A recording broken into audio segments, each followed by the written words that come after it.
Okay, guys, let us continue. So now we have second lecture of our summer school, which is devoted to latent variable models. And from my personal point of view, this is one of the most interesting topic in Bayesian models, which I personally do like a lot. And hopefully, in this lecture, we'll review what is scale divergence, how to deal with the mixtures of distributions and why they're important. We'll study EM algorithm, which is one of the key concepts in modern data science. Then we'll review discrete models with discrete and continuous latent variables. And finally, in the second part of my talk, I will give you one example of successful application, of quite impressive application of latent variable modeling for the case of building vector representations for the words in the human language.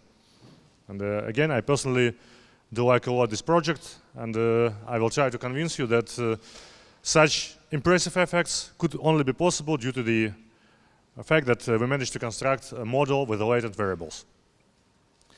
I would also say that probably among modern data scientists, more than, well, about 90% of them do not know what is EM algorithm. You may probably check among your colleagues. And among those who know what is EM algorithm, 90% think that this is an algorithm for separation of the mixtures of Gaussians, which is of course one of the most known examples of successful application of the EM algorithm. But EM algorithm is much more powerful than just an algorithm for separating the mixtures of Gaussians. And again, I will try to convince you in that. But first, we need to review Kullback-Leibler divergence, or KL divergence. So in probability theory, like in many other disciplines, there's often the need to establish some kind of distance, some kind of dissimilarity measure between the objects. And since probability theory deals with distributions, we need to somehow establish some dissimilarity measure between the distributions. And there's many of them, and one of the most known and the most popular is Kullback-Leibler divergence. So the definition is as follows. So this is simply a function of two distributions. So Q and P are distributions. And by definition, this is such kind of expectation. The expectation of log ratio Q over P, and the expectation is taken with respect to the first argument of KL divergence. Quite nice thing is that such divergence has a theoretical information theoretic sense, and this is simply a difference between cross entropy and entropy. And it shows, for those of you who are familiar with the coding theory, it shows how many extra bits you have if you are using non-optimal coding scheme. So if you are using optimal coding, the description length, the average length of a code per symbol, per character is entropy. And if you are using wrong scheme, if you are using coding scheme with a different distribution, you will have such average length of a coding. And the difference is exactly KL divergence. So the closer we estimate the true distribution, the less is KL divergence. So here's an example. Assume that we have a bimodal distribution P, and we would like to approximate it with a unimodal distribution Q. And we try to approximate it by minimizing this KL divergence. So as you can see, it can be easily proved, and this is what we're going to do on the next slide, that KL divergence is always non-negative, and it equals 0 if and only if two distributions are the same. Why this is called divergence? Why not distance? The reason is pretty simple. It's not metric. First of all, triangle inequality doesn't hold here. What's even more important is that this divergence is not symmetric. And it can be clearly seen from this definition, because the expectation is taken with respect to the first argument. So if you switch the two arguments, you will get completely different expression. It also will be non-negative. It also will be equal to 0 if and only if two distributions coincide, but the value will be different. So now imagine that we're trying to approximate bimodal distribution P with a unimodal distribution Q. So this is, well, one possible approximation is shown. And this is the result of a minimization of such KL divergence, KL between Q and P. How do you think, what will happen if we try to minimize KL divergence between P and Q? And again, in our disposal is only distribution Q. which is, say, Gaussian, so unimodal distribution. Yep. Something like this. Something like this. Exactly, right. Why it happens? Because even if we're trying to minimize KL divergence between Q and P, we would like this ratio to be close to, this ratio to be close to 1 at the areas where Q is high. So here Q is high, and the ratio is really not so large. So it's pretty close to 1. Here the ratio is much larger, but here the value of Q distribution is negligible. So these parts will appear in this integral with almost 0 weight, because Q is 0 there. And if we switch the arguments, if we minimize KL divergence between P and Q with respect to Q, we'll need to find such kind of Q that the log ratio, or the ratio between P and Q is close to 1, so the two distributions, the densities are pretty close, in the areas where P is large. And P is large here and here. And that is why we'll have no other choice but to stretch Q distribution over these two modes. So this is just to illustrate the difference and to illustrate the asymmetry between asymmetry of KL divergence. So, and again, if we are trying to minimize KL divergence between Q and P with respect to the first argument, if the first argument is unimodal distribution, we'll simply catch one of the modes, either this mode or this mode. So now let us prove the non-negativity of KL divergence. We'll start with the negative KL divergence, so minus KL between Q and P. So by definition, this can be written as follows. So I simply switch the arguments inside the logarithm. So this is now a logarithm of P over Q. And now we recall that a logarithm itself is concave function. What is the main property of concave functions? Who remembers?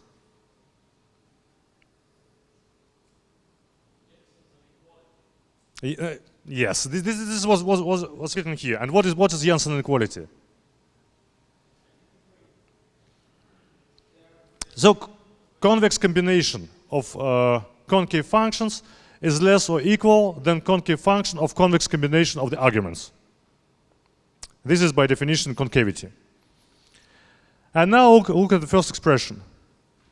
I claim that here this is convex combination of subintegral function. Do you agree with me?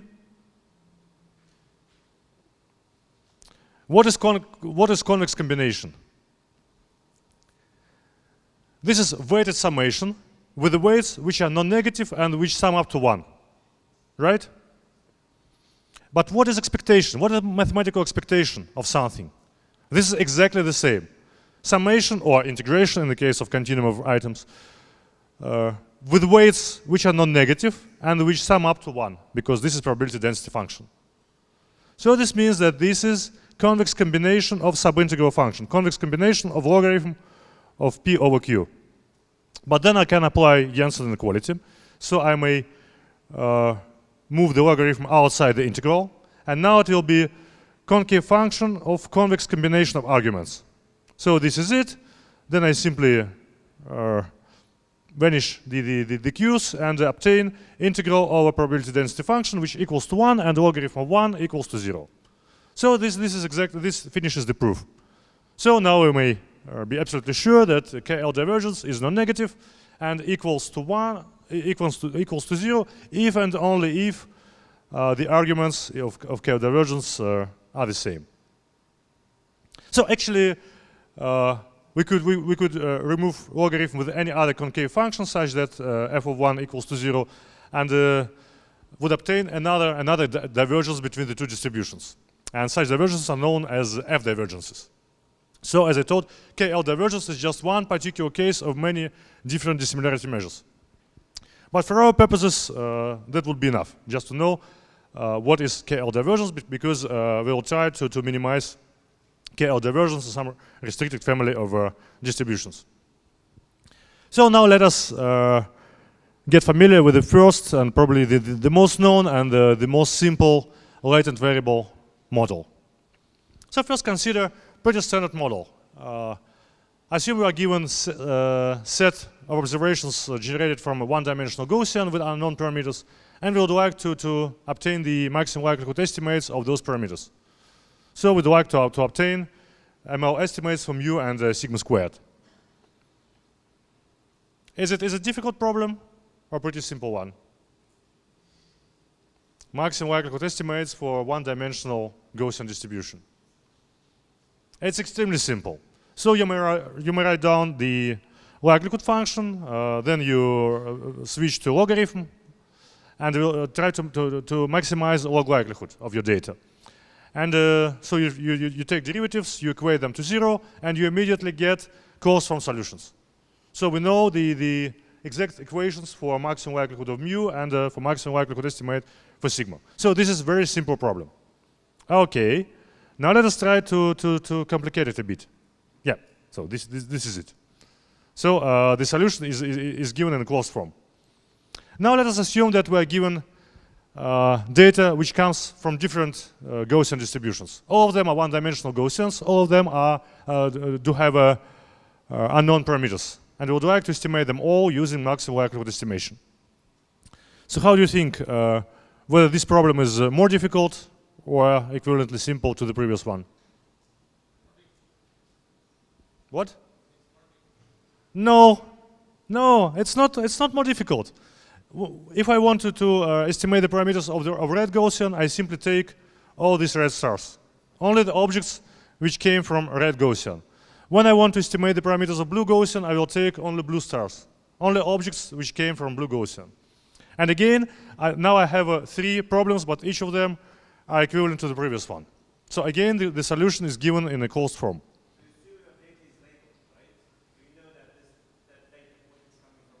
Yeah, because they have cars. I know. Right. And so now the most interesting begins. Now we have objects which come from different Gaussians, but I do not know which object was generated from what Gaussian. All stars are gray. And again, I would like to somehow estimate the density of the distribution of those stars.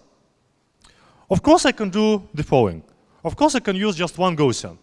Of course, I can assume that all objects came from the same Gaussian, and I can obtain maximum likelihood estimates for the parameters of that Gaussian. But how do you think whether such description of data is adequate or not? Probably it's not. For example, because it assigns quite a large probability to this area, and quite small probability here, although many objects come from here. So probably this is not the best description of the observed data. Probably we can do much better. But actually we could if we assume that data comes from different Gaussians. But we do not know cars. And here where a latent variable model appears. So let us establish additional variables. So up to now we had variables x. So we had n objects, xi's, I goes from 1 to n, which were, one-dimensional real values. Now let us establish additional variables, latent variables, zi's. And zi is a discrete variable which simply indexes the index of Gaussian from which ith object came out. Now I may establish a joint distribution over x's and z's, parameterized by some unknown parameters theta, which we would like to estimate given data. So let us start from joint distribution x, z given theta. Since our data is IID, and this is pretty standard assumption almost for all problems of data analysis, we write the joint distribution as a product over the objects. I goes from 1 to n of joint distribution xi, zi given theta. Then according to the product rule, I can always decompose this joint distribution as a product over one-dimensional conditional distributions. And I use this decomposition. So I take conditional distribution over xi given zi theta times unconditional distribution, I mean that it doesn't depend on x, distribution over zi given theta. And now what is remained is to define these two terms. I define this term as what? How xi is distributed if I know zi. If I know from what component ith object come out. As a Gaussian, sure. And this is exactly what I do. This is its term.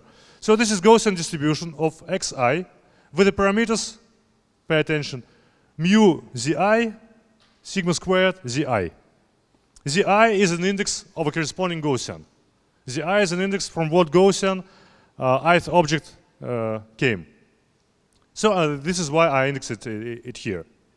So if Zi say equals to 1, if I know that ith object came from the first Gaussian, it will be distributed with, as a normal distribution with parameters mu 1, sigma squared 1.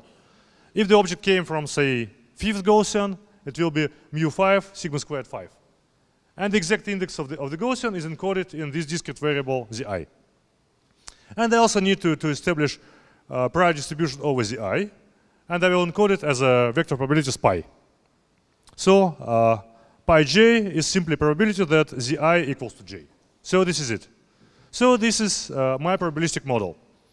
So now my parameters to be estimated consist of 3 groups of parameters. O mu's, O sigmas for each of the Gaussians, and the vector probabilities pi. And I would like to perform maximum likelihood estimation. So please pay attention that if I knew both x and z, I would simply solve the following problem. So I would write down this joint likelihood function. I would probably compute logarithm of it and maximize this logarithm with respect to theta by substituting x and z, which I observe. So this is standard maximum likelihood estimation, and this is exactly this formulation. So if I know both x and z, I know both stars and their color. And I may simply estimate each Gaussian and the weight of each Gaussian. But now I observe only x. I do not observe z. This is why this model is called latent variable model. Model with the latent variables. Actually, there are no latent variables. They exist only in our imagination. I explicitly define them in order to simplify my model. Because in real data, I observe only x. I do not observe z's. But I defined additional variable z such that my model would become quite simple. By quite simple, I mean that I may easily maximize the joint log likelihood. So the likelihood of the full observed data. So if I observed both x and z, I could easily compute maximum likelihood estimate. For example, in this particular case, for the case of Gaussians, the maximum likelihood estimates are given in a closed form. I do not need to perform any kind of numerical methods. But of course, now we're in a more interesting situation. Now we're in a situation when we observe only x, and we do not observe z. So the question is, how can we transform the problem of maximizing such kind of incomplete likelihood to the problem of maximizing complete likelihood? So I would like to transform this problem of maximizing p of x given theta, so we do not know z, to this problem, to maximizing p of x z given theta. If I am done, that would be great, because I know how to solve this problem in a closed form. So let us now perform several derivations. And we will now obtain quite important decomposition of logarithm of incomplete likelihood, so please be quite careful. And if you have any questions, don't hesitate to ask me. So we start from this logarithm of incomplete likelihood. By incomplete, I mean that we do not know z.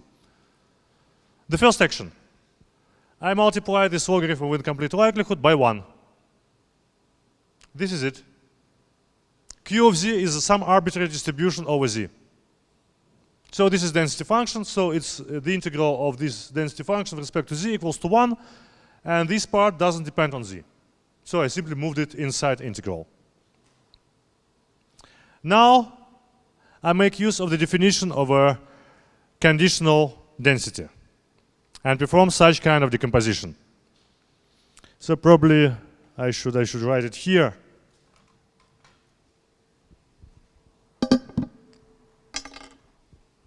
Remember the definition of a conditional distribution. P of x given y equals to the joint distribution P of xy divided by P of y, right? So now let us move P of y to the left-hand part, and this conditional density function to the denominator. This is exactly what is written here.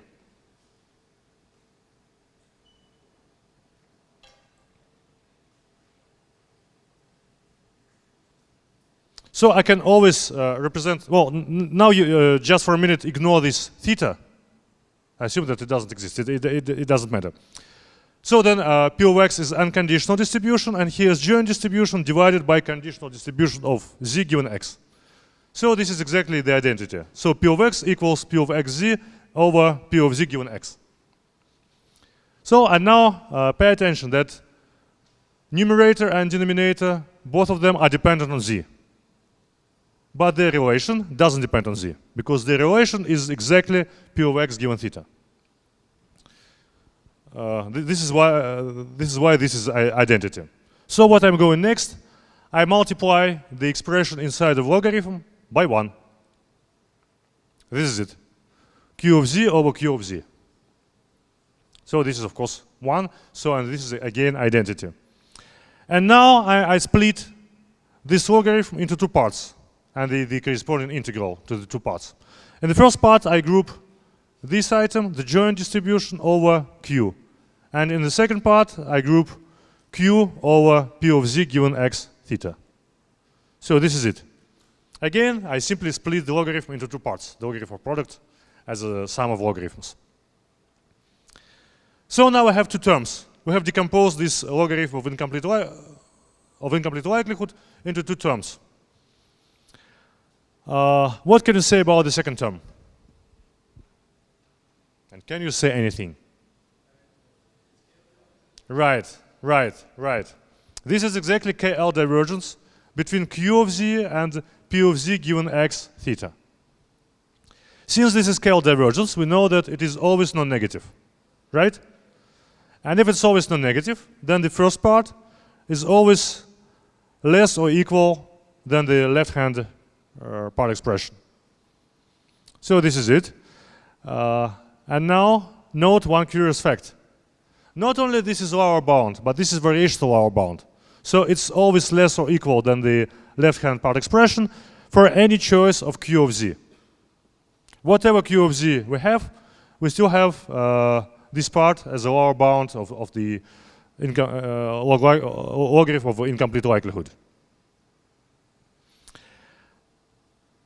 So yeah, this is it. So sometimes the first term is denoted as L of Q theta plus KL between Q of z and the P of z given x theta.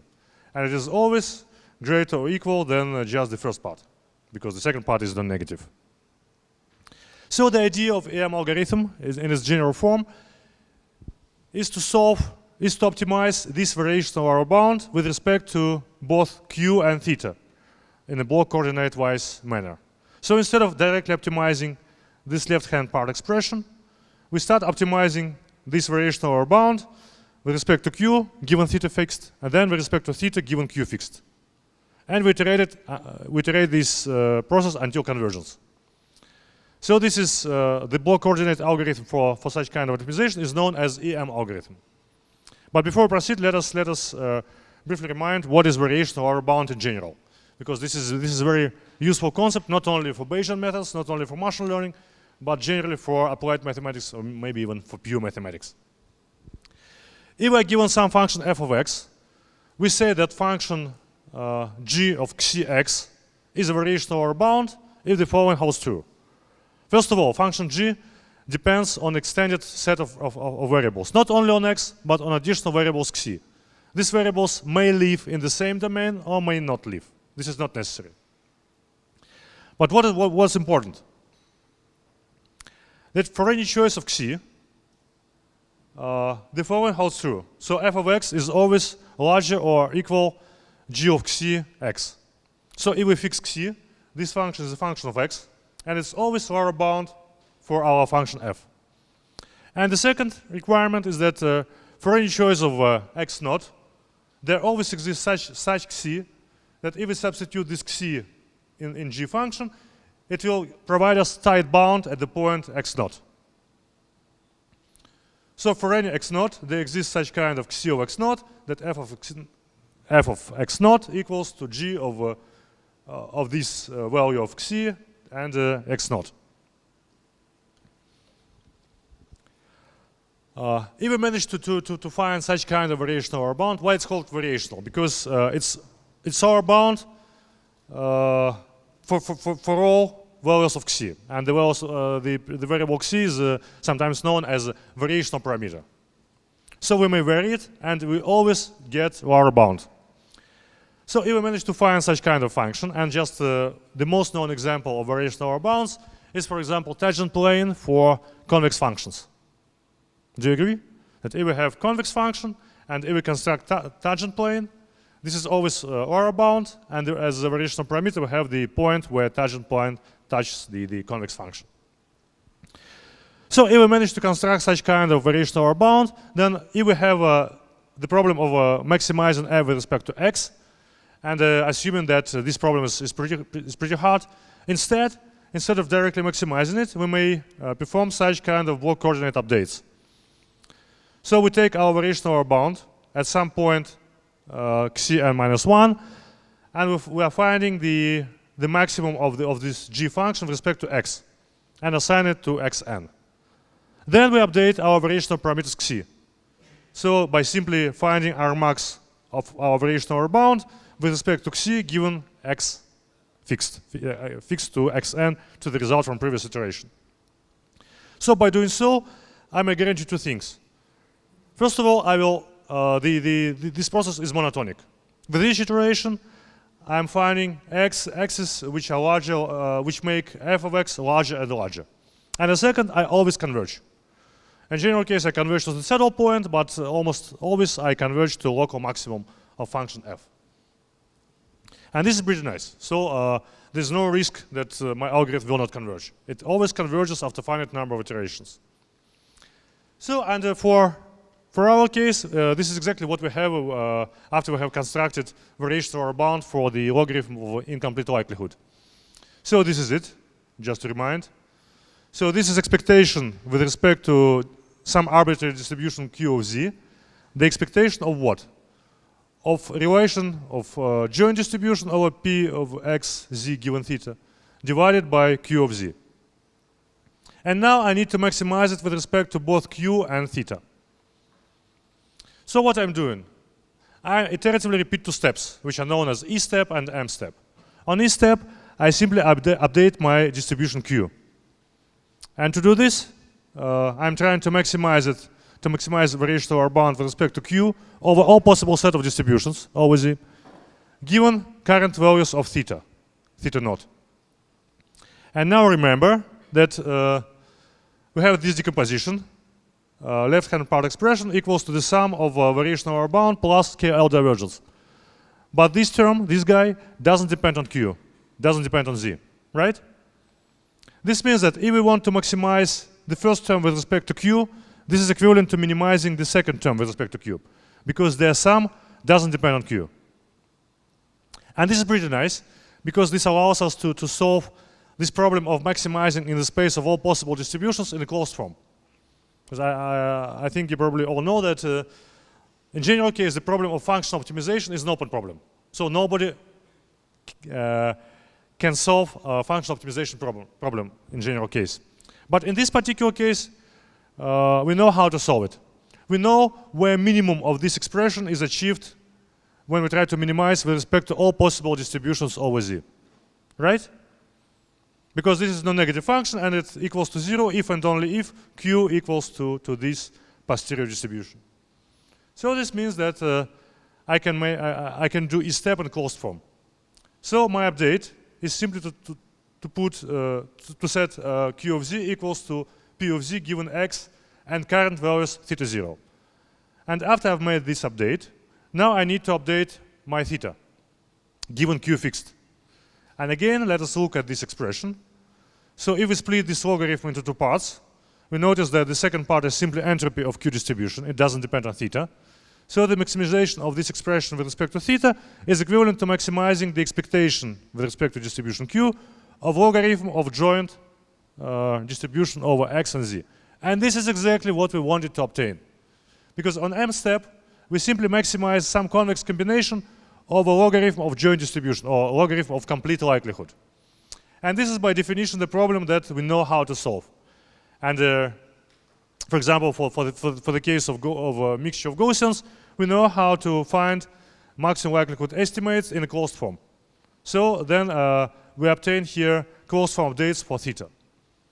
And after we have updated theta, we switch back to the E step and update the corresponding Q distribution, and then again we update theta until convergence. This is how it works. So instead of directly optimizing the logarithm of incomplete likelihood, we substituted it with the optimization of variation of our bound. So the space of parameters to be optimized became larger, because now we have additional variables Q of z, additional essence with respect to which we should maximize variation of our bound. But both steps became pretty simple. And such procedure is much more efficient than direct optimization of this logarithm of incomplete likelihood by numerical methods. And just to illustrate how it works, let us see it on this picture. So assume that this is the logarithm of our incomplete log likelihood. So we see that this is a multimodal, quite complicated function as a function of theta. So x's are fixed, x's are our observations. We observe them, so they're fixed. So this is a function of just theta. So what shall we do if we apply AM algorithm? First, let us fix some starting point, theta naught, some initial approximation, from which we run our iterative procedure. Then, first we should do is to construct variation of our bound. To do this, we need to compute Q1. So this is it. So we have computed Q1 as a P of z given x train and given theta naught. And know that several things. First of all, this is our bound, so it's always less or equal than the function to be optimized. Next, please see that at this current point, at the current value of theta, this our bound is tight.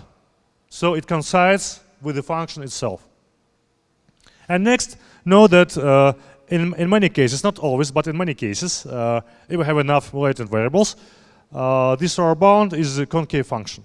So it can be optimized easily, even if we cannot find the argmax in the closed form. Even if we can't, we can still optimize it in an efficient manner. But in many cases, such as a mixture of Gaussians, we can find these argmax with respect to theta in a closed form. So this is what we do, and we update our values of theta. So now we have theta 1, argmax of this variation of our bound. And now we need to update variation of our bound. We would like to update it in such a way that at this point, at theta 1, this variation of our bound should be tight. And we know how to do it. We simply update Q. We set Q equal to Q2, which is P of z given x train and theta 1. And we construct new variation of our bound. It's again concave, it's again unimodal, it's again tight at the point of Q1 of theta 1, and we may easily find its new maximum, theta 2, and again at the point theta 2 now we'll update our variation of our bound by updating Q and proceed until convergence. And we can see that the convergence is pretty high. So this is really quite good algorithm which works fine in practice. Well, at least when we have limited amounts of data. So what is good in AM algorithm? Well, probably its main advantage I will show in the second part of my talk.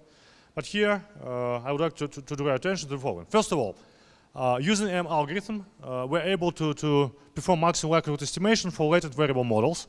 So this means that if our data comes from very complicated distribution, I may always simplify this distribution by establishing additional latent variables and by switching to the mixture of distributions, just like I did with the mixtures of Gaussians. So my gray stars came from quite complicated distribution, not from single Gaussian, but from one of the several Gaussians. And I could simplify my model by establishing additional variables. After that, the model became, well, computable, and it could be optimized in the closed form. But since I do not observe these z variables, I had to perform iterative estimation, but still it's pretty efficient. Of course, on each step, I need to compute the true posterior distribution. this one, over the latent variables. If our model is complicated enough, we know that the Bayesian inference is not tractable in closed form, and we need to somehow approximate it with some variational approximations. And this is the topic of one of tomorrow's lectures. So we need to perform variational inference, but it still can be performed. And we still have a guarantees of convergence if we know the general scheme of EM algorithm. Finally, using EM algorithm, we're able to correctly process missing data. So if we observe training set where some of the variables that were assumed to be observed, but they're missing, we may correctly process such cases. But probably this picture illustrates it the best. So in traditional machine learning formulation, for each object we have a clear distinction between observed variables and target variables, which I denoted on the last lecture as x and t. So these are observed variables, these are target variables that can be known only for the objects from the training set. So I had strict division between observed and target variables. So if we apply EM algorithm, we may correctly process the situation when our missing data is distributed somehow. So for different objects, we have different values that are missing. And I can still correctly process and correctly perform maximum likelihood estimation, even if I have such incomplete data. I simply assign latent variables here. I assume that I do not observe them, but I can make use of them in EM framework.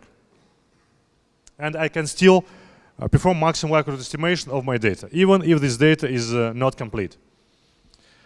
What is also good is that the understanding of general nature of EM algorithm allows us to perform multiple extensions of EM framework. So it's extremely flexible, and we'll use some of them in future lectures. So now a couple of slides which characterize two possible types of latent variables. So we may establish either discrete latent variables or continuous latent variables. So assume that we have established discrete latent variables. Then such situation corresponds to the separation of mixture of distributions, finite mixture of distributions.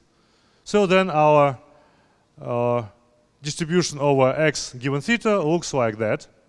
So this is simply the result of marginalization with respect to these additional discrete latent variables.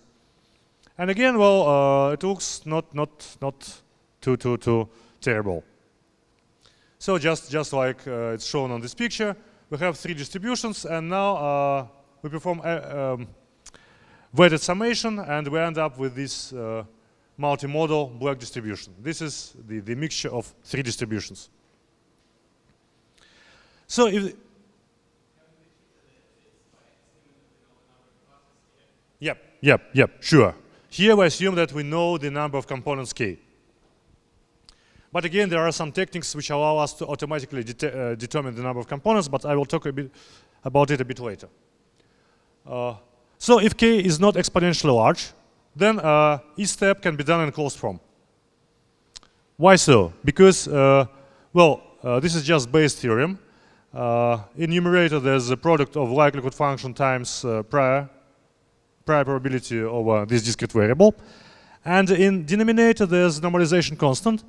But since Zi is discrete and can take just k values, if k is not exponentially large, then I may simply take this summation analytically.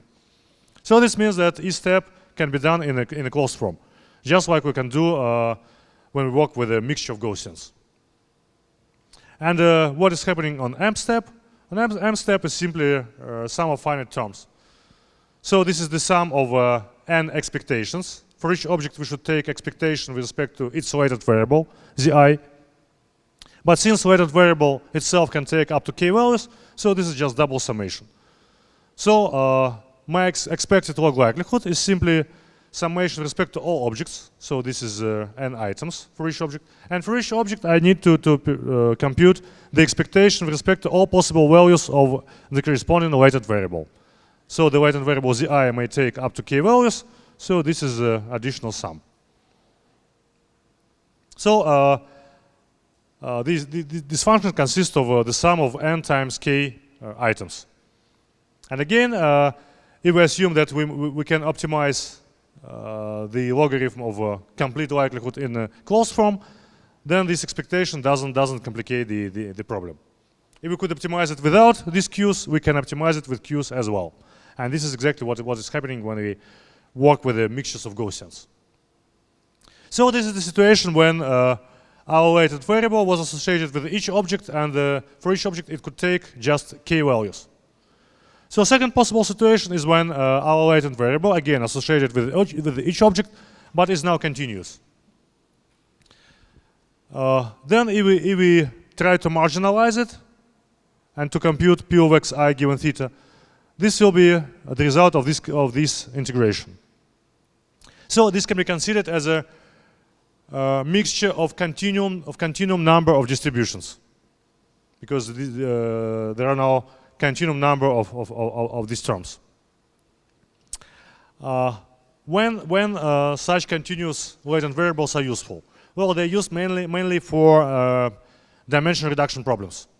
So if we have a very complicated high-dimensional data X, and we would like to build some lower dimensional representations for each X, then we could establish this continuous lower dimensional latent variable Z, and we could perform we could run EM algorithm in order to obtain, well, both to tune the model and to obtain these lower dimensional representations for each object.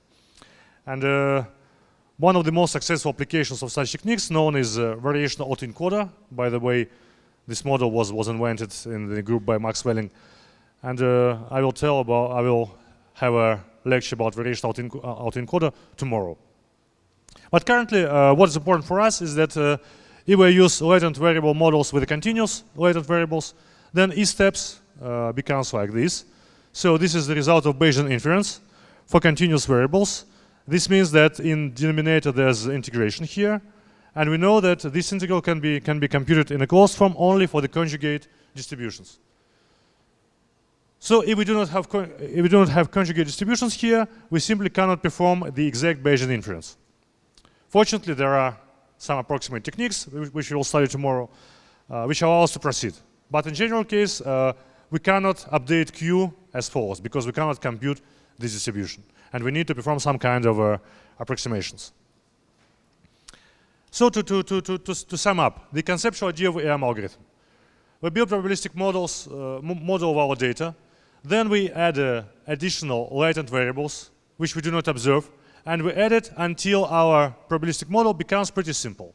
By meaning pretty simple, I mean that the maximization of complete likelihood, maximization of likelihood of observing what we observe and of these additional latent variables, assuming that we could also observe them, the maximization of such likelihood is pretty easy.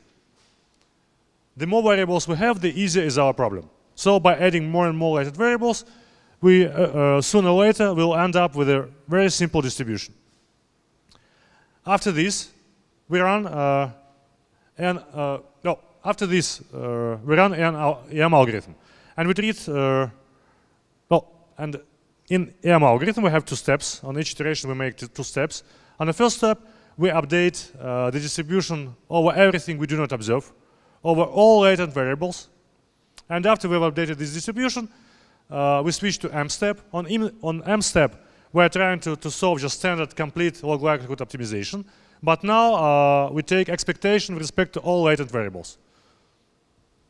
So if there were no latent variables, we would end up after just one M step, because we simply would optimize the logarithm of complete likelihood. Since there are some missing values, some variables which we do not observe, we need to integrate with respect to them. We need to take expectation with respect to them. But in order to take expectation, we need to know how they're distributed. This is where each step comes from.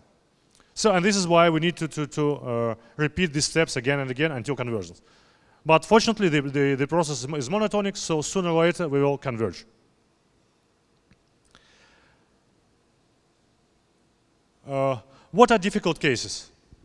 When EM algorithm is, its application is not straightforward.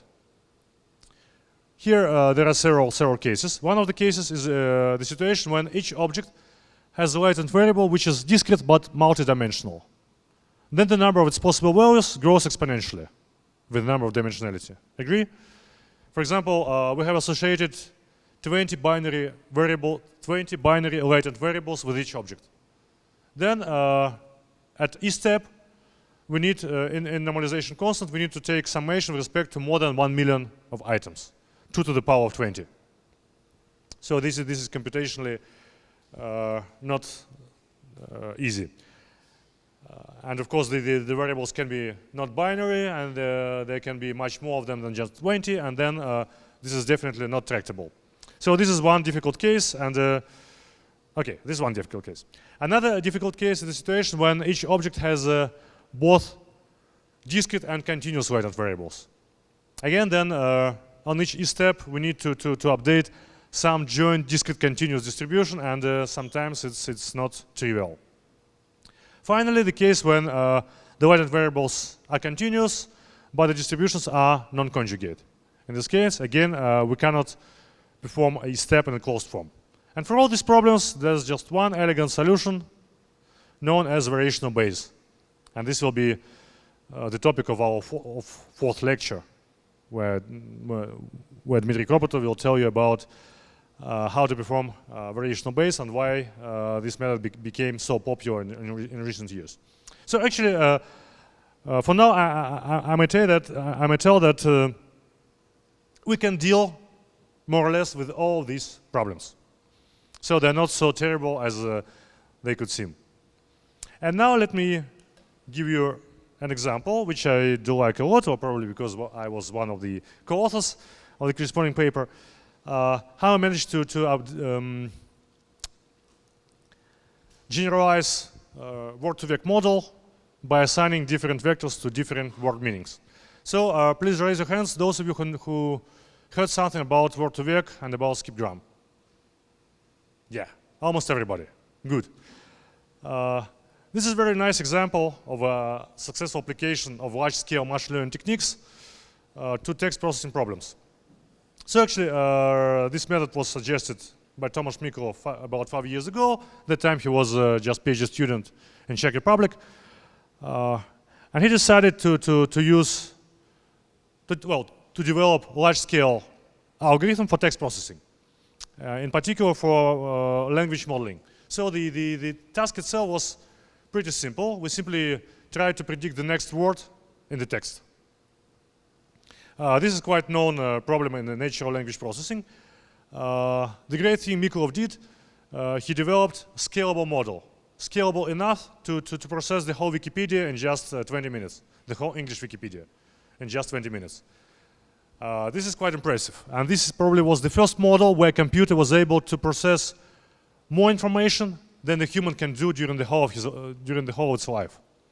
So in some sense, computer becomes, or at least can potentially become smarter than a man, because he can read more books, more texts than a man can do during his life.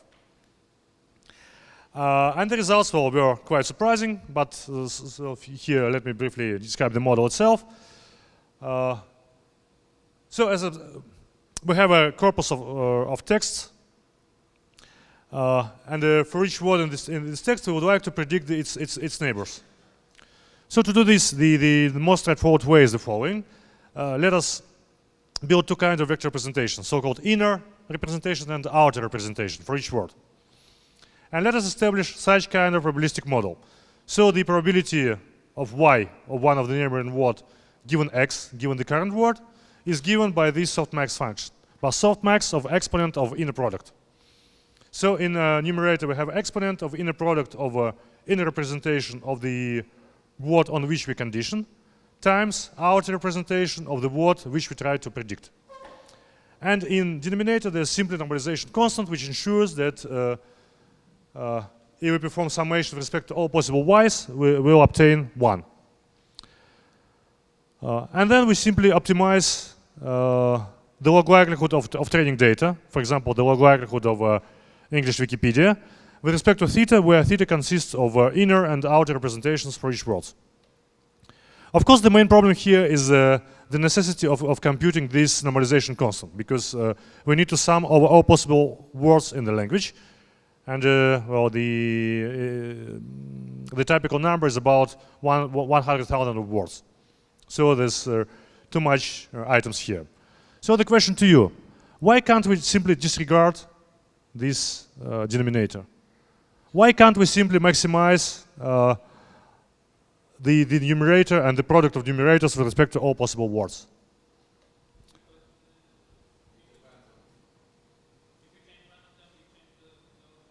Yes, yes, yes. So just assume that if we do not ensure that it sums up to 1, then, for example, we could increase the prediction over the correct y, say in 2 times, but at the same time it could appear that we will increase the words for the wrong y's, say in 10 times. And we cannot guarantee that this doesn't happen if we do not normalize it. So we always need to normalize the numerator. If we normalize it, then by increasing the word for the correct y, we automatically decrease the words for incorrect y's. If we do not normalize, we cannot guarantee it. So this is crucially important, this denominator here. So what Mikolov did, first of all, he developed so-called hierarchical softmax. Well, not developed, he probably applied it because this is a pretty known technique. So for each word to be predicted, he constructed a Huffman tree, and then each y is encoded by a path in my tree. And then the probability of observing particular y can be computed as a product of a sigmoid function or logistic function with respect to all nodes in this path. In this case, since this sigmoid function is already normalized, we do not need to perform additional normalization. So we may guarantee that this quantity sums up to 1 without explicitly performing the summation of all possible words. So this dramatically decreases the complexity of the algorithm, and only due to this it became possible to process large texts such as the whole English Wikipedia. So this was his model. And using the framework of stochastic optimization, it became possible to optimize this model with respect to inner representations of the words and outer representations of the nodes in this Huffman tree. So he managed, well, more or less state-of-the-art results, but he became popular, I mean Tomasz Mikolov, not because of his state-of-the-art results, but because of the following quite unexpected effects. And when Tomasz came to Moscow and I once asked him, Tomasz, you yourself, did you expect this effect? I said, no. That was surprising for me as well. And the effect was the following. Algebraic operations on the vector representations of the word roughly corresponded to semantic operations over the meanings of the words. In some sense, it means that for the first time in the history, computers showed the first indications of understanding the sense of the data it processes. This was extremely interesting, and this was the main reason why this method became so popular. So if you take vector representation for Paris, you subtract, for example, vector representation of France, you add the vector representation of Russia, and you obtain vector representation for Moscow. Or what I usually ask my students, what happens if we substitute Russia from Putin and add USA to him? So probably we'll get either Obama or Trump. Trump probably more probable, I think more probable, but anyway. And there were thousands of examples of the same effect. So algebraic operations over vectors corresponded to the semantic operation over their meanings. This is pretty nice, but there is one important problem. We know that many words in our language may have different meanings. But in word-to-vec model, we still find a single vector representation for each word, ignoring its possible multiple meanings. So for example, if we have such kind of sentence, one was the Battle of Waterloo, and we know that the word Waterloo actually may have different meanings. One of them is a railway station in London.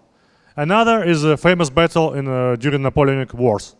The third meaning is a famous hit by ABBA. There are probably a couple of more meanings. For example, Waterloo is just a village in Belgium, and Waterloo is quite a large city in Canada, famous for its university, University of Waterloo. So there are at least 5 different meanings. And we still try to build just single vector representation for all of them. So then the question arises whether it's possible to construct vector representation not per word, but per meaning, per word meaning.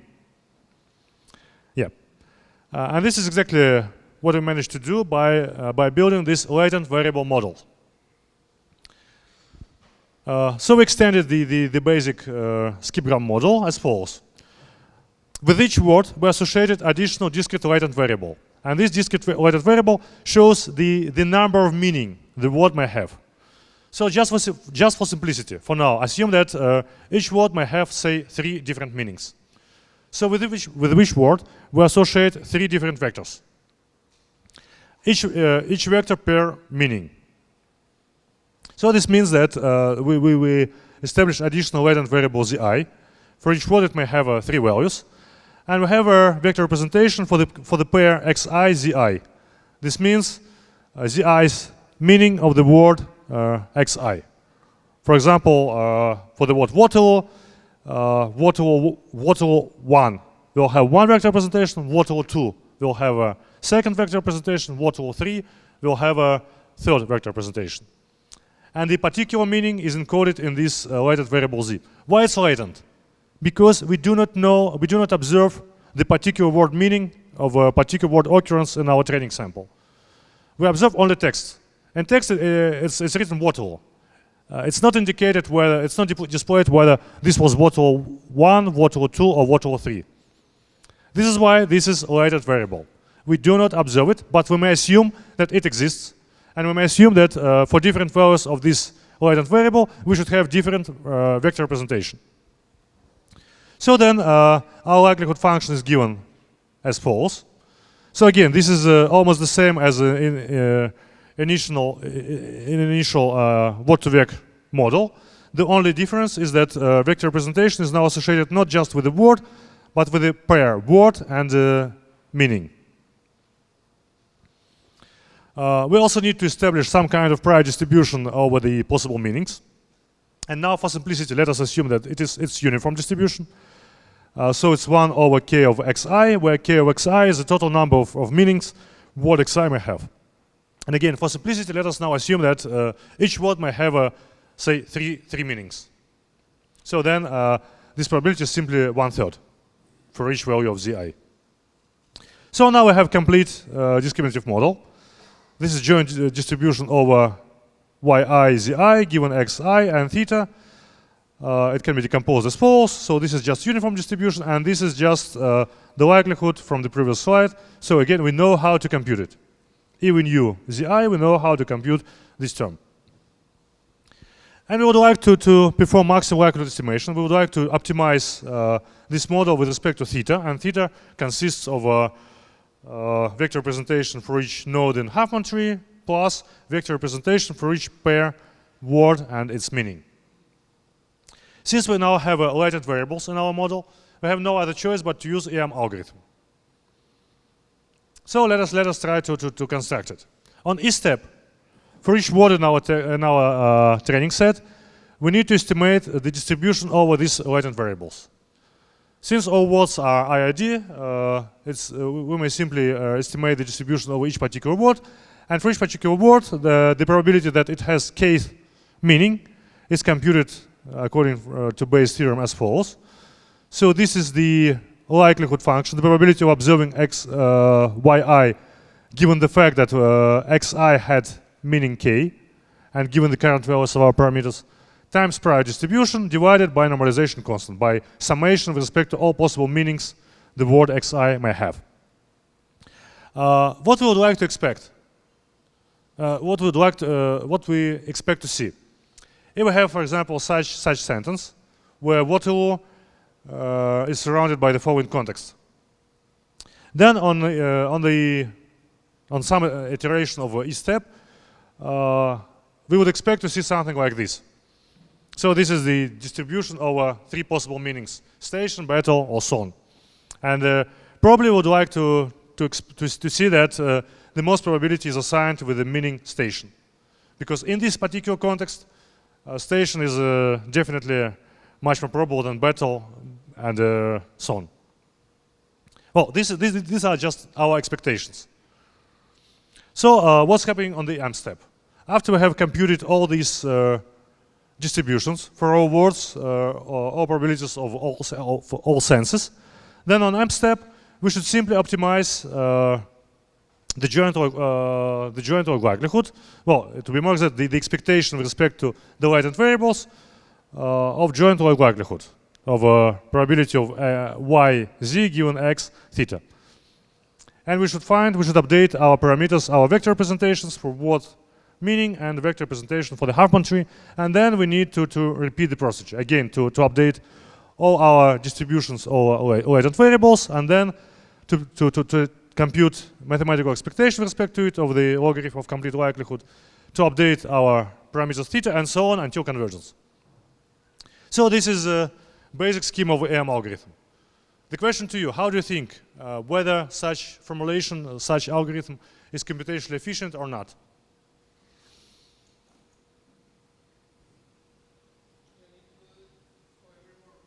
Yep, exactly. So actually the answer is no.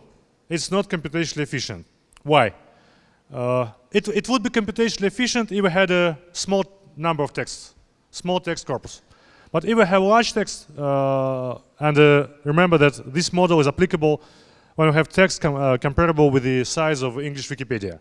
Only in this large text we observe these interesting effects when algebraic operations correspond to some semantic operations. But if our training data is so huge, this scheme, this basic AM algorithm becomes completely impractical. Why? Because we need to repeat E and M steps for many iterations, say for 100 iterations or 1,000 iterations. And on each iteration, on each step, we need to perform the full pass through the whole training data set. For each word in our training data set, and English Wikipedia consists, for example, of 1 billion of words. So we need to recompute 1 billion of such distributions. Then, on M step, I need to fully retrain my model. Again, to retrain my model using the whole Wikipedia. Just to perform one small update of theta, which I will use on next step to update the whole amount of discrete distributions associated with each word, and again to perform the full retraining here. So this procedure becomes extremely inefficient. And actually this is the main reason why I'm telling you about that. Do you remember that on the opening remarks I told that we'll try to share the spirit of scalability with you. So how to scale up basic procedures. So this is one of numerous examples. We have a general scheme of AM algorithm, but this scheme is not practical when we have a huge training data. We need to scale it up somehow.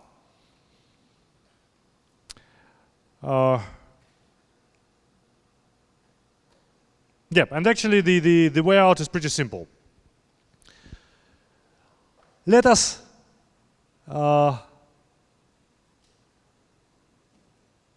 not make the full optimization here. Let's not make the full retraining procedure here. Let us just simply update, let us just make one step towards stochastic gradient in this criterion. So let us perform just slight update of theta. Then M step becomes extremely cheap. We'll definitely need much more iterations in our AM algorithm. But here, if we do not optimize it until convergence and make just one step towards its optimum, then M step is very cheap. So now let us think whether we'll be able to simplify each step as well. So we decided to make just one step towards stochastic gradient of this expression. Okay, so now let's consider how we can compute it. So consider the gradient of our criterion, which we should maximize on each M step. Consider the gradient with respect to theta. So first of all, since this is the logarithm of this joint distribution, this can be represented as a sum with respect to all objects from our training data sets, or from all words in our training data. Two terms, prior distribution over the distribution of meanings times likelihood function. And I should take expectation with respect to z, because z is a latent variable. We do not know which particular meaning each particular word occurrence has. So first of all, as I substitute the differentiation inside of summation and inside of expectation, this can be done. Next, I know that this part by definition, we decided that this is a uniform distribution and it doesn't depend on theta, so it can be omitted. So and then we end up with this expression. So this is the expression for the gradient of our criterion we would like to optimize on each m step. And now let us switch from true gradient to stochastic gradient.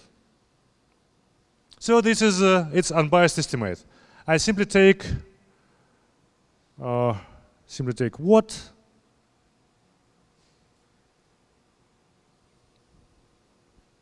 Okay, probably there's a tiny misprint here. Okay, let us look at this expression.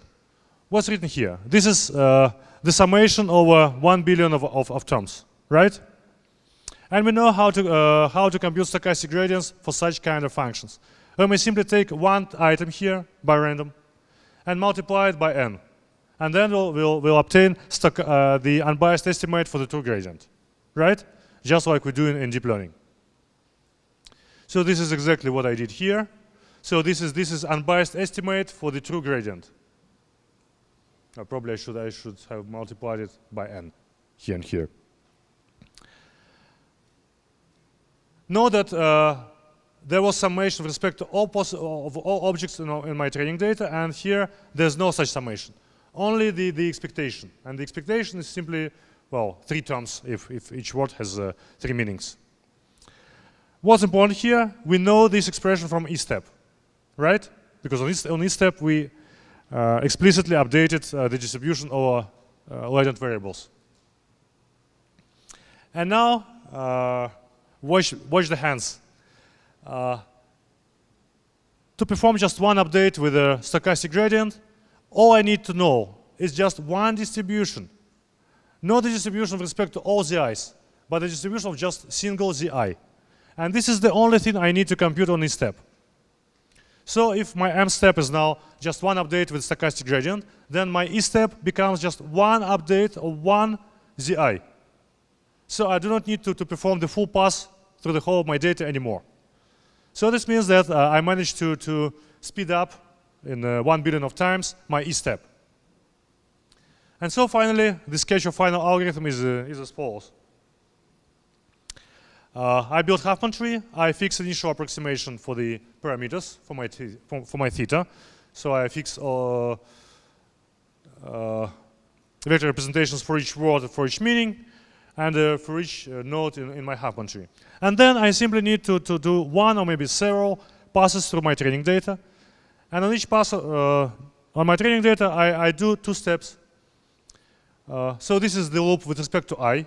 And I is just indexes the words in my training data. And for each I update just one distribution for just current value of I, for current zi. I update it in a closed form. And so this is my surrogate E step. And this is my surrogate M step.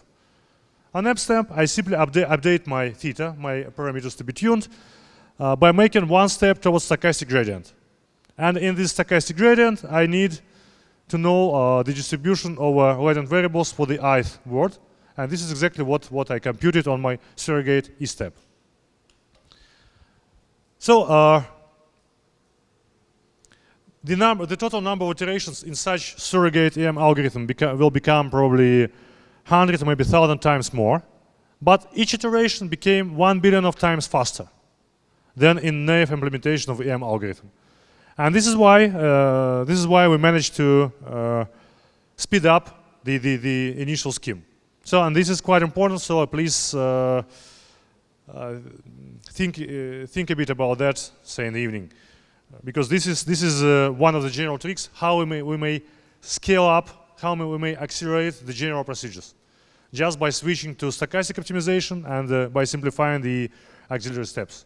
So here, this is exactly what we did here. Okay, in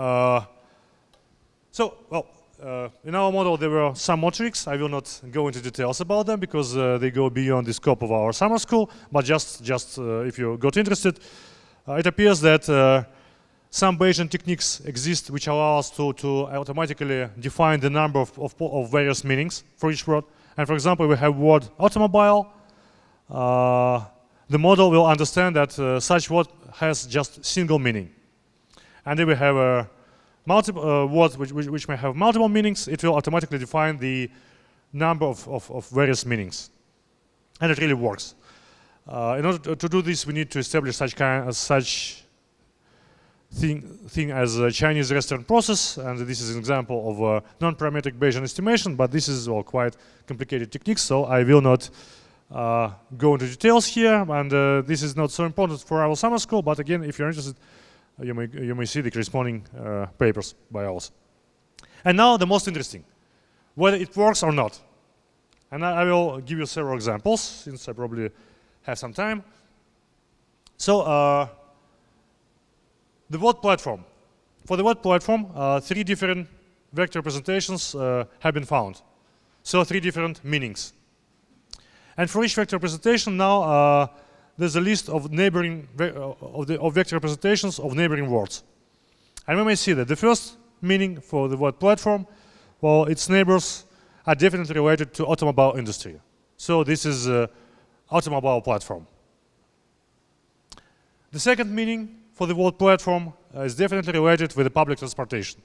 So this is railway platform or tram platform. Finally, the third meaning of the word platform is definitely related to software engineering. Maybe even more illustrative example is related with the word sound. So as we know, sound may have 2 different meanings. Sound as a proliv, as a water passage which separates island from the continent, and sound as zvuk, as some acoustic effect. And we exactly observe this situation. So the first meaning is definitely related with the sound as a water passage, while the second meaning is definitely related with the sound as acoustic effect. Of course, these are just indirect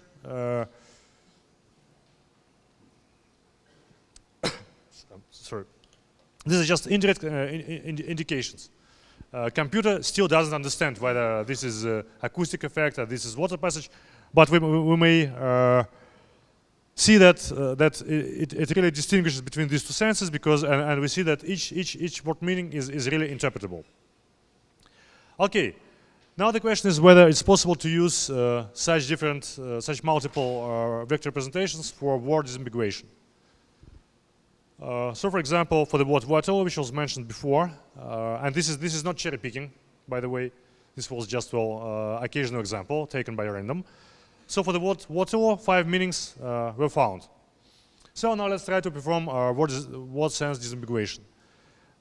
Let's assume the following context: who won the battle of Waterloo? We have 5 different vector representations for the word Waterloo, and if we compute the probability of each of possible meanings, we'll see that the probability is pretty much contrastive, and more than 99% is associated with the second meaning of Waterloo in this particular context. So now, if we take a closer look for its neighboring words, we'll see that the words are those ones. And surprisingly, it appears that all of these 10 words, they're all associated with the famous battles. Famous battles which were culminative battles in the corresponding wars. So we see here Jena, Auerstedt, Austerlitz. These are battles from Napoleonic wars, but there are also battles from different wars. But in all of them, either Prussia or France or Great Britain were involved. And these are 3 sides which were involved in the Battle of Waterloo. The only exception is this Toba-Fushimi battle. I was quite surprised, so I read Wikipedia about this battle. And this is a culminative battle in Japanese Civil War. So at the first sense, at the first glance, it has nothing to do with either France, Great Britain, or Prussia. But it appeared that in this battle, 2 sides, one side was supported by British Navy, and the second side was instructed by French officers. So it's still somehow related with France and the United Kingdom. So this is the first example. Now let us change the context. Let us keep the word the same, but the context is different. Our train has departed from Waterloo at 11 p.m. And again, let us compute the probabilities of different meanings. And you see that the distribution has changed. So now the most probability mass is associated with the first sense, and quite a little bit, about 5%, with the fourth sense. So So now let us have a closer look at the nearest neighbors for the first meaning. And the nearest neighbors, quite, well, already maybe unsurprisingly, are the following ones. And here, the first 5 words are the names of railway stations in London. Believe me, I have just returned from it, so I know what I'm talking about. Paddington, Euston, Victoria, Liverpool, and Moorgate are the famous railway stations in London, just like Waterloo. Waterloo is just one more railway station in London. And the other words here are somehow related to the city, to the transportation. And by the way, this fourth meaning is Waterloo as a town. So again, take attention that in this sentence, Waterloo can be a town as well, not just a London railway station. And now, just for fun, I will tell about one more project we had with the vector representations for the words. Now let us return back to the situation when we have just one vector representation per word. Let us forget that we're able to find different vector representations for different meanings of the same word. And let us try to do the following. Let us take, say, Oxford Dictionary, where each word has some definition. And in Oxford Dictionary, there's also an example of word occurrence. So it has a definition for each word, and it has several examples of how this word with this definition can be met in the text. We may use this information to train definitions generator, a recurrent neural network that takes as an input vector representation for the word. It also takes the context of the word. By this context, it constructs a tension map, and then it tries to generate the definition of this word. And this project actually was carried out in order to check whether different meanings can still be kept in the same vector representation. And surprisingly, it appeared that different meanings can be kept in the same vector representation. We cannot, of course, disambiguate anymore, but we can still keep information about different meanings. And these results actually were quite surprising for us. And these are the examples of how this definition generator works. So these are the words from the test set. Computer did not see its definitions at the stage of training. So these words are completely new for definitions generator. So these are the words. They have the same vector the same word has the same vector representation, but different context. According to different context, we construct different attention map, and this is what our definition generator generates. Looks, well, more than reasonable. The results are surprisingly good, well, at least from my point of view. We haven't expected that they will be so reasonable. Because again, as I told, computer did not see the definitions of these words at the stage of testing. It only saw, it only constructed its vector representations, but I didn't see its definitions. But still, well, this result showed that the computer catches the sense of the word, the sense of language pretty well. And probably these results can be considered as one of the first steps towards the construction of interpretable machine learning algorithms. So probably this means that modern deep neural networks are able not only to make decisions, but also to generate explanations on human language of why they made that or this decision. So this is pretty interesting and I guess quite promising direction for the future research. Okay, so these are references, and to conclude, what I presented in this lecture. I fully realize that the lecture was quite difficult, especially the description of this extension of word-to-vec model, and you do not need to understand it completely. I mean the second part, but not the first part. The first part I would like you to understand more or less. The second part was mainly for illustrative purposes, in order to show you that latent variable models are really very powerful and very flexible tool for data processing. By constructing models with latent variables, in some cases we're able to learn much more information that was kept in the initial training data set, just like with this extension of word2vec, when we managed to find the meanings, although in the training set we do not have access to each particular meaning of each particular word occurrence. Nevertheless, we managed to find different vector representations for different meanings, and are now able to perform word sense disambiguation. Sometimes models with the latent variables allow us to find some hidden structure in the data. For example, discrete latent variables can be used for clustering the data, for finding the components in our mixture of distributions, while continuous latent variables can be used for finding interpretable representations of extremely complicated high-dimensional training data. So this is also quite important, and tomorrow we'll have a lecture on how this can be used for huge training data sets, for huge sets of very complicated data such as images, social graphs, music, and so on. And what's important is that if we want to scale up the techniques, the models with the latent variables, sometimes it appears that when we have access to limited amount of data, so the classical formulation, it is known that models with the latent variables require much more time to be trained. EM algorithm is an iterative process, so it requires hundreds of iterations until convergence. So this means that it works hundreds of times slower than the equivalent algorithm without latent variables. The maximum likelihood estimator, which has access to the full data. To the contrary, in the situation of big data, the situation is a bit different. Sometimes the scalable versions of EM algorithm may require approximately the same amount of time to be trained as the model without any hidden variables, without any latent variables. So this is a bit paradoxical, but this is one of the consequences of switching to scalable algorithms. And in this talk, I presented you one modification of naive EM algorithm, which exactly possesses this property. So the amount of time needed to train this multi-meaning model is the same as the amount of time needed to train the Miklov's model. But at the same time, this model with the latent variables have more interesting properties than the initial model without latent variables. So probably this is all I wanted to tell you about. We have several minutes for questions, if any.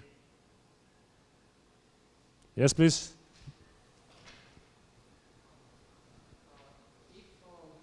Take mic, please. Thank you. If in data, in all features we have some missing data, then all variables will be latent. And what to do in this case? If Sorry, say again, please. Okay, if all features have missing data, so probably all objects have some missing features. Yeah. No. All features in every feature in some object is missing. So, okay. So all variables are latent. Yes. Wait. You mean for each object, each feature is missing? No. For each feature. For some objects, this feature is missing. Yes. Then you're wrong. The latent variables will be these particular missing features for particular objects. So for example, assume that we have two features, feature 1 and feature 2. And for some objects, feature 1 is missing. But for other objects, feature 1 is present. So present feature 1 is our observed variable. And missing feature 1 is our hidden variable, is our latent variable. So we establish model with a latent variable, and we may correctly process this missing feature 1 for some objects. But for other objects for which we know the exact value of feature 1, we process it as observed variable. Okay. Thank you. And second question, why we use only in vectors in word2vec and we don't use out vectors? What we can do with them? Well, it's all up to your imagination. You may imagine different models, but in this particular case, outer vectors were associated not with the word, but with the node in Huffman tree, due to computation issues, just as it was in original skipgram model. This is why it's senseless to establish latent variables which correspond to the meaning. because they do not have any kind of meanings. Okay, thank you. But again, this is you may try to imagine to develop different model with different latent variables. So this is not the truth as it is. This was just one example of how latent variable model can be applied. Okay, so to your multi-sense word embedding model, how did you treat the function words, which can? Did you throw them away, or did you been embedding your function words too in the space? Because then the function words do have a lot of meanings, or they do not have some special meaning. How did you treat them? Well, we have filtered out some of the. Unfortunately, I do not understand exactly what you mean by function words. For example, what and is it function word or not? At is a function word, yeah. It's not function word. Okay, function word is say what like can or what? Can you give me an example of a function word? The, for example. What? The, like the. Do? No. The? Or on, or the words which do not carry like the meaning of the sentence exactly, but sometimes they are beneficial to understanding the whole sentence. Okay, as far as I remember, Or in. we have cleaned up the most of such function words, for which it doesn't make sense to speak about their possible meanings. I did not understood. We have removed such words as on, as at, as and. Well, you may need them in when you are trying to understand the whole sentence in some system. Then it is important to have the function words in that system too, right? So you need to know the embedding of on word, for example. It Well, can make a difference. I'm not sure I really need, actually. But again, I would say that this is a matter of taste. So you may run the model without such filtering as well. But we, for our purposes, we got rid of all such what you call functional words, in order to simplify the problem a bit.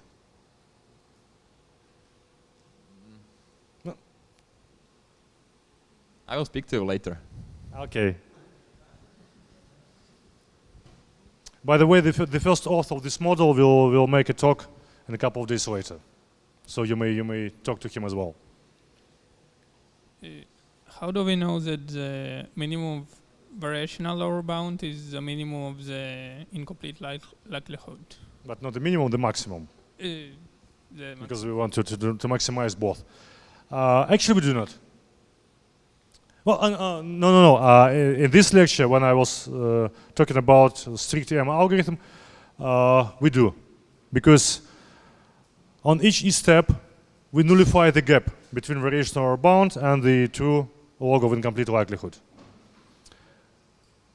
This is why when we converged to the maximum of when our EM algorithm converged, we can guarantee that it converged to local maximum of incomplete log likelihood.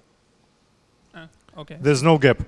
But tomorrow, when we consider variational Bayesian methods, when we cannot nullify the gap between variational lower bound and the true criterion, we cannot guarantee. So the maximum of variational lower bound doesn't necessarily correspond to the maximum of true incomplete log likelihood. But anyway, they're pretty close to each other.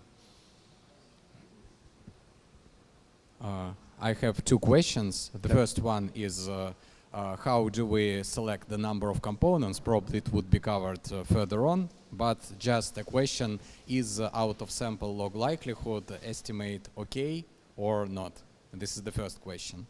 And the second question is we apply EM algorithm instead of maximum likelihood optimization because maximum likelihood optimization is intractable. We get exponentially large number of terms when we calculate expectation, right?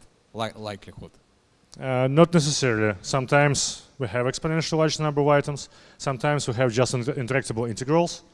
Sometimes we can compute for example, gradient of incomplete log likelihood, and we can perform gradient descent, but EM algorithm just converges much faster. So this is the exactly second my question. question. So, So if the first we question, the first question is how do we select the number of components? Is maximizing out of sample log likelihood okay or not?